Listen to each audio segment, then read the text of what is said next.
Punta muna tayo sa Antipolo dahil naniniwala po yung mga taga-suporta ni Senatorial Candidate Pastor Apollo C. Quiboloy na sa kanyang pagkakaupo sa Senado, magkakaroon po ng makatarungan at konkretong solusyon sa mga krisis na kinakaharap ng bansa.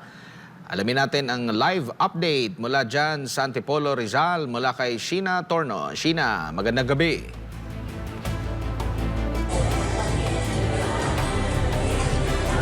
Magandang gabi mga kapartner Franco, kapartner Admar at kapartner Eric, no?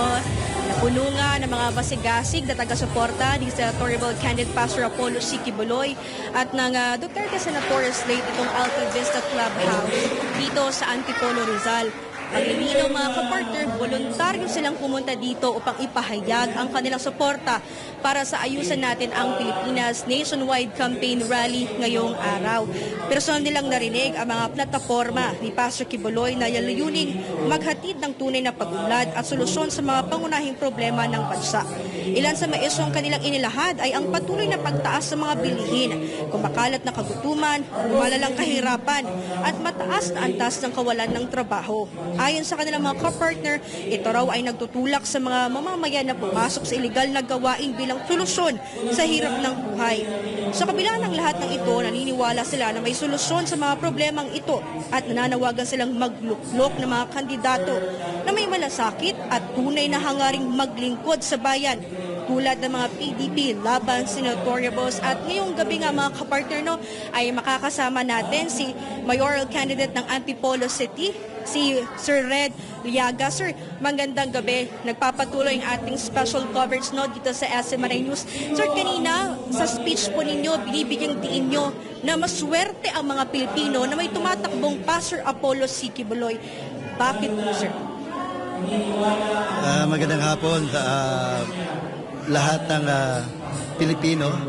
So, maswerte ang bansang Pilipinas natin na meron tayong isang Pastor Quiboloy na may malasakit at pagmamahal sa Diyos at sa bayan.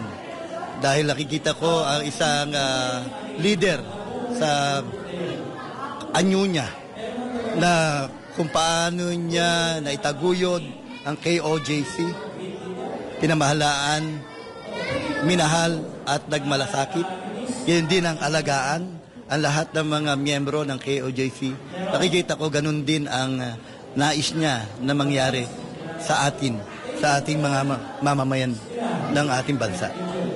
So, maswerte dahil gusto niya na magkaroon ng unity, pagkakaisa ang ating bansa, ang ating bansang Pilipinas.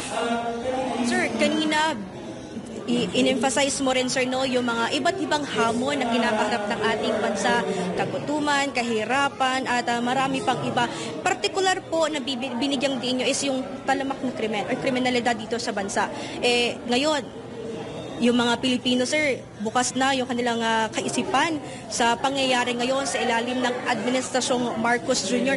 At inilahad nila or pinahayag nila na talamak na talaga ang krimen o bumabalik na talaga yung krimen dito sa ating bansa. Lahat naman yan ay pwede na magkaroon ng kaayusan.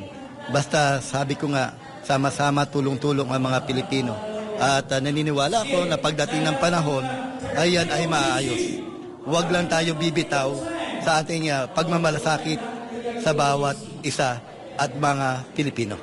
Sir, how concerning yung mga kapulisan natin or ilang miyembro po ng kapulisan natin na nagporprotekta sana sa ating mamamayan, ngunit may ilang dawit po dito sa krimen.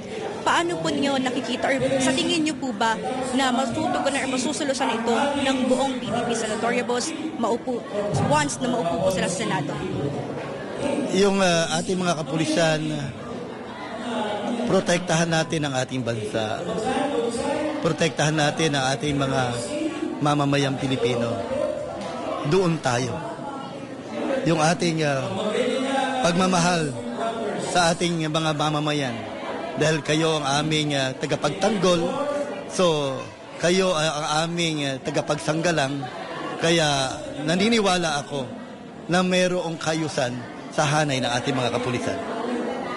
Sir, last na lang po, mensahe nyo na lang po kay Senatorial Candidate Pastor Apollo C. Kibuloy. Dito nga sa nagpapatuloy natin, no, na ayusin natin ang Pilipinas nationwide campaign rally. Go ahead, sir. Patuloy tayo na tumulong at sumuporta sa ating Pastor Kibuloy sa kanyang mga adikain bilang senador at nawa ay palarin ang ating Pastor Kibuloy sa kanyang advokasya at pagnanais na maging senador para makatulong sa ating mga kababayan, para makatulong sa bansang Pilipinas. Ayan, mga kababayan, maraming salamat. The mayoral candidate ng Antipolo City na si Sir Iliaga. Ito muna yung mga update, mga kapartners, sa nagpapatuloy na special coverage dito sa Antipolo, Rizal. Balik sa inyo.